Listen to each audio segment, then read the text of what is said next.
Breaking news. Ukraine destroys a $10 million Russian EW system.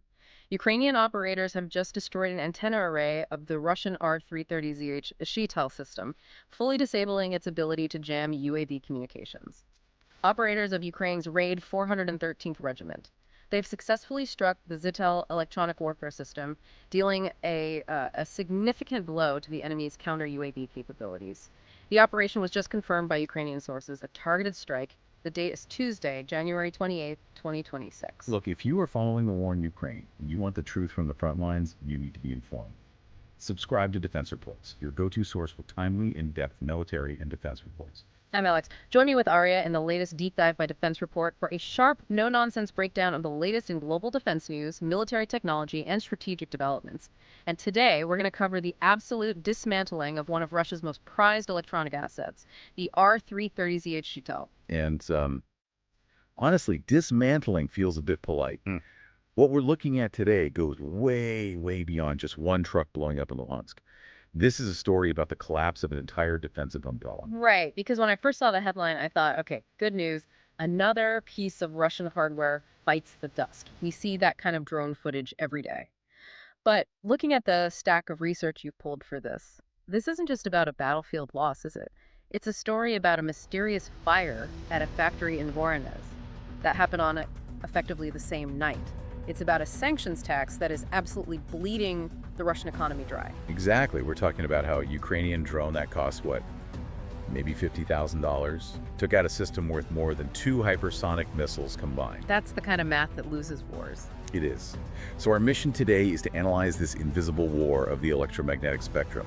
We're going to prove why the loss of this specific system, the Zhitel, is a catastrophic failure for Russia and a massive, massive win for Ukraine. Okay, let's unpack this. We keep seeing the word Zhitel and the price tag, $10 million, but let's start with the basics. What exactly is the R-330Zh Zhitel? I mean, looking at the photos in the dossier, it just looks like a standard military truck, a Ural or a Kama Z, with a trailer and some poles sticking out of it. It doesn't look like a super weapon. It's definitely not a tank, and it doesn't shoot missiles. You should think of it less as a weapon of force and more as a silence machine. Or maybe a localized black hole for information. A black hole? That sounds ominous. It is for anyone trying to communicate on the modern battlefield. Yeah. The Zhitel is a mobile automated jamming station. The truck is just the carrier. The business end is on that trailer, those 4 massive telescopic masts you mentioned. And those are the antennas. Right. But they aren't just radio antennas like you'd have on a car. These are active phased array antennas. Okay, pause there. Phased array, we hear that term with radars a lot. What does that actually mean in this context? Well, think of a light bulb. It shines light everywhere, right? It gets weaker the further you go. That's a normal antenna. A phased array is more like a spotlight or a laser. It can steer the beam electronically without physically having to turn. It focuses immense jamming power into specific sectors. So it's basically a directed energy weapon. In the radio spectrum, yes. It creates an exclusion zone. The Zhitel just floods the airwaves with noise, specifically in the 100 megahertz to 2 gigahertz frequency band. 100 megahertz to 2 gigahertz. For those of us who aren't radio engineers, what lives in that neighborhood? Everything. Everything you need to fight a modern war. That band covers the Navi-Star system, which is just the military name for GPS. It covers satellite communications like Inmarsat and Iridium, which commanders use to talk to their troops. And it kills cell phone signals, specifically GSM. So if I'm a Ukrainian soldier standing, say, 10 kilometers away from this thing, and I pull out my phone. It's a brick, no signal. If you try to use your radio to call for artillery support, all you get is static. And most importantly, if you're flying a standard drone, it just lost its connection to the satellite and to its operator. That is terrifying. It essentially blinds and deafens everyone in the area. It creates a dead zone. On the ground, it's got a radius of about 25 to 30 kilometers, but in the air, because there are no trees or buildings to block the signal, it can jam signals up to 50 kilometers away. That is a massive footprint. That's a 100-kilometer diameter circle where nothing electronic works. So what does this all mean for the actual fighting? Why is this such a nightmare for the Ukrainians? Well, imagine you're trying to drop a precision-guided bomb, like a US-supplied JDAM. Those rely on GPS to hit a very specific target, right? Right. They're famous for their accuracy. But when a Zhitel is active, that GPS signal gets completely scrambled. The bomb can't see the satellite, so it has to switch to inertial guidance. It's basically closing its eyes and trying to remember where it was going using internal gyroscopes. And I'm guessing that's not as good. Not even close. It drifts. Reports suggest that without GPS, a JDAM can drift off target by 30 meters or more. 30 meters in an open field, maybe that's okay, but in a city. Exactly. In urban combat, or if you're trying to hit a command bunker, 30 meters is the difference between a direct hit and blowing up an empty parking lot, or worse, a civilian building. It also messes with GMLRS rockets, the ones fired by HIMARS. The Zhitel effectively creates a force field against Western precision weapons. That explains why taking it out is such a huge deal. It's not just killing a truck, it's unlocking the airways for everything else. So let's get into the details of this specific kill, the one from the breaking news. We know it happened in the Luhansk region. Yes. And while the IntraWire report mentioned the 413th Raid Regiment, our deeper sources specifically highlight the work of the 412th Nemesis, separate regiment of unmanned systems. And Nemesis is a much cooler name, I have to say. It fits them. This was a masterclass in hunting.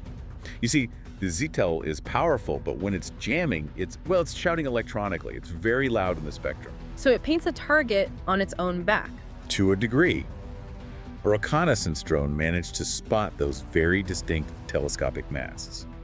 And remember, the Russians know these are targets. They hide them in tree lines, they put camo nets over them, but the Nemesis unit found it. And once they found it, did they call in artillery? No. And that's the irony. Artillery might miss if its own GPS is being jammed. So they sent in a specialized bomber drone. It didn't just crash into it, it dropped munitions directly onto the antenna array and the electronics trailer. Surgical. Absolutely.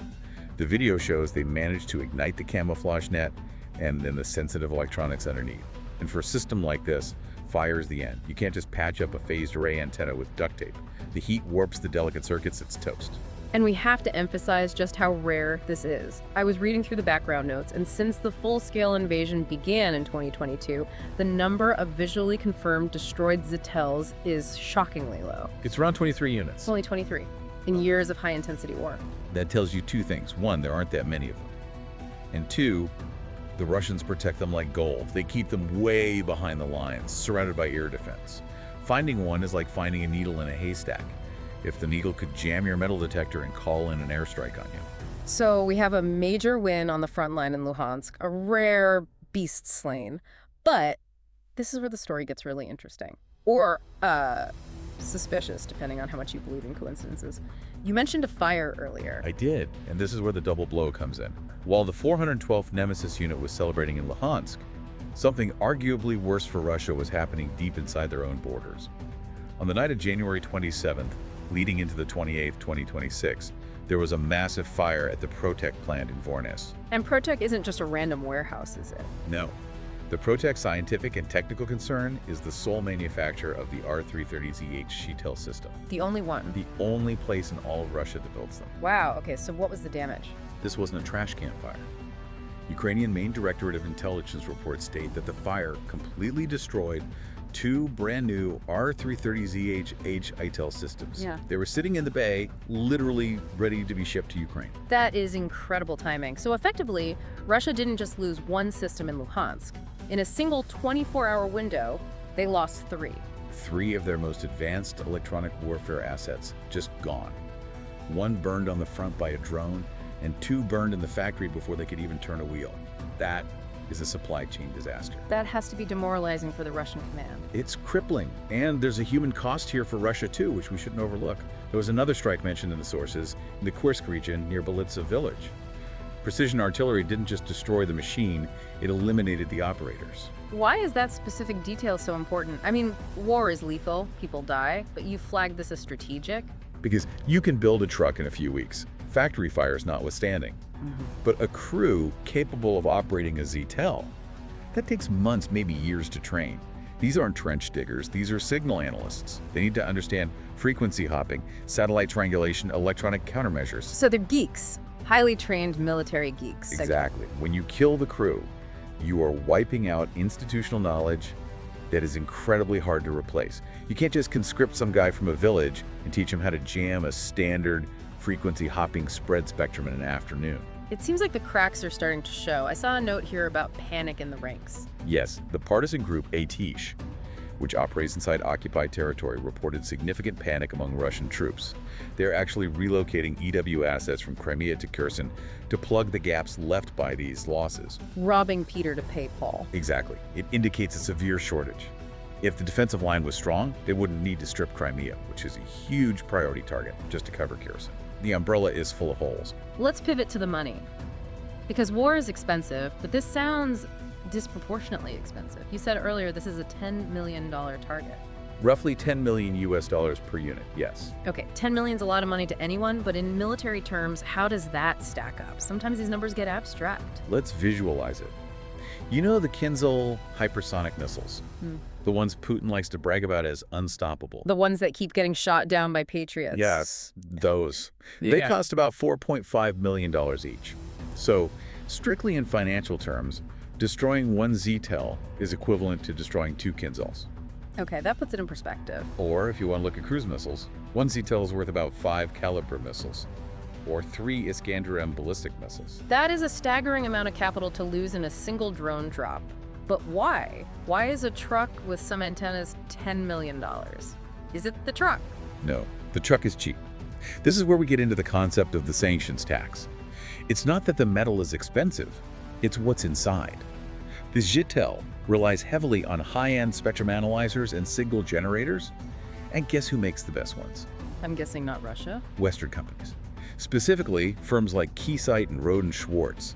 Before the war, Russia could just buy these on the open market. Now, they are cut off. But they're still finding them in the wreckage, right? Oh. We see the teardown videos. They are.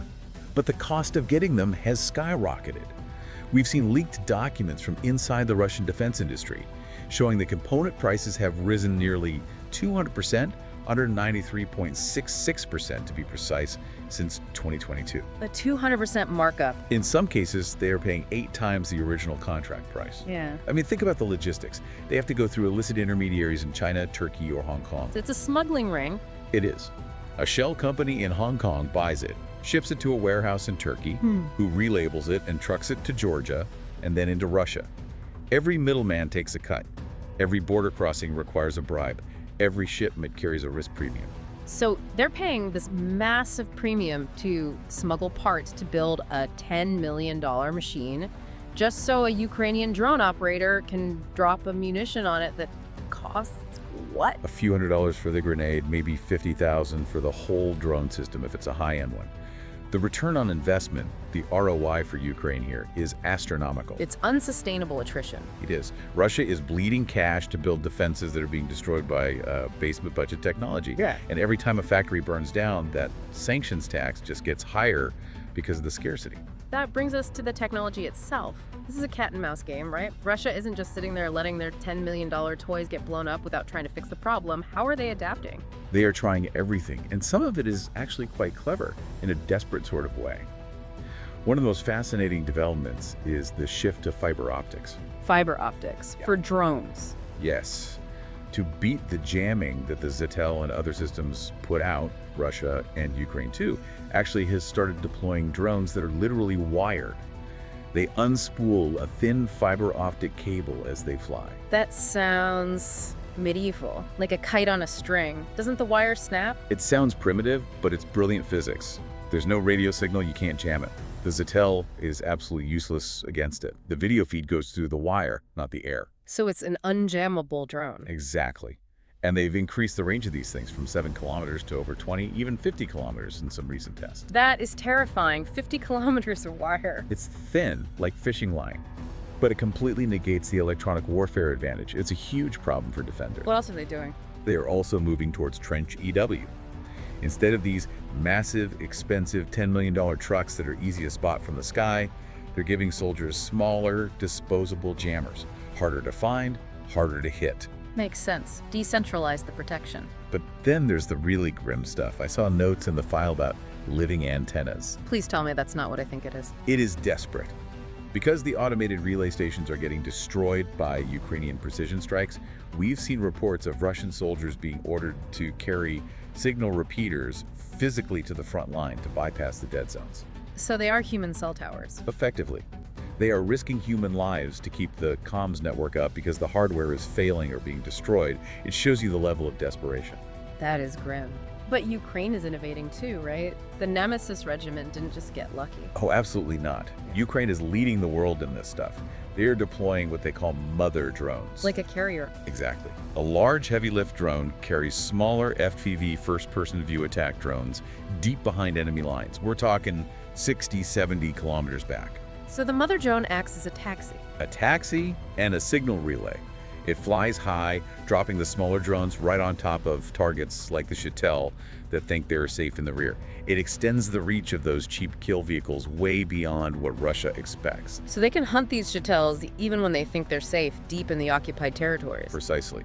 They are using shark reconnaissance drones to patrol, spotting these high-value assets, and then coordinating with artillery or bomber drones. It's a systematic hunt.